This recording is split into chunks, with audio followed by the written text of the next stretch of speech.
Ka Monitoring Cum Implementation Committee jong ka South Shillong Constituency ringkat ka Dorbar Shnong Laban kila ai Khublei Kitbok Kitwiang ka samla Gargee Nandy ka banle yakun ha ka Jacob thai bhabrio ya ka blatip kum ka Femina Miss India 2022 ka ban salong ha Mumbai haundai tu mentak snem hagani ka sngi laidon lang ki bahi nga sem jong ka samla Gargee ki parlong kinonyalam Shnong maru MLA ka South Shillong uba Sanbor Shulai ubade President ke Mcic Uba Sanbor ula Kitbok Kitwiang ka Nandy bakan Laban poi ka thong na ka benta ban wan rai ka nam ka buram tai ka yeng ka sem hinre ka Shnong Laban bat ka jalahi brok away ula ai ti ru ka jerap ka Shi Lak tingka na ka benta bakan pen kre bha ban le yakun hakati ka insan thai bhabrio I will be representing Meghalaya. It's a moment of pride to me.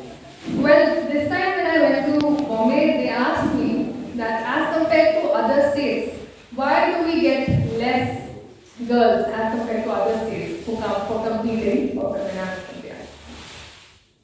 I have thought that from now onwards, I hope they will not have this competition next year. And whoever wants to participate for Femina Miss India, I will personally groom the youth. This is my initiative, and I hope Meghalaya, Shillong, and the people of Meghalaya have given me so much that I will never be able to repay, but I hope I make them proud. Thank you so much, everyone.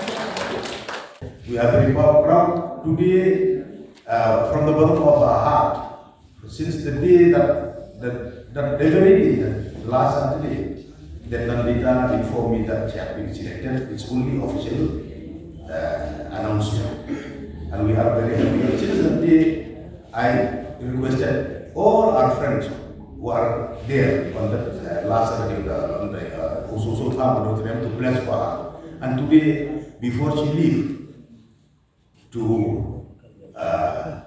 participate, to contest in this Miss Femina India 2022, and today only a token of inspiration and a bless to you that you will again bring laurel and distinction to yourself, to your parents, to your family members, to your friends, to your mentors, supporters, and to every one of us, and to the state and our country as well.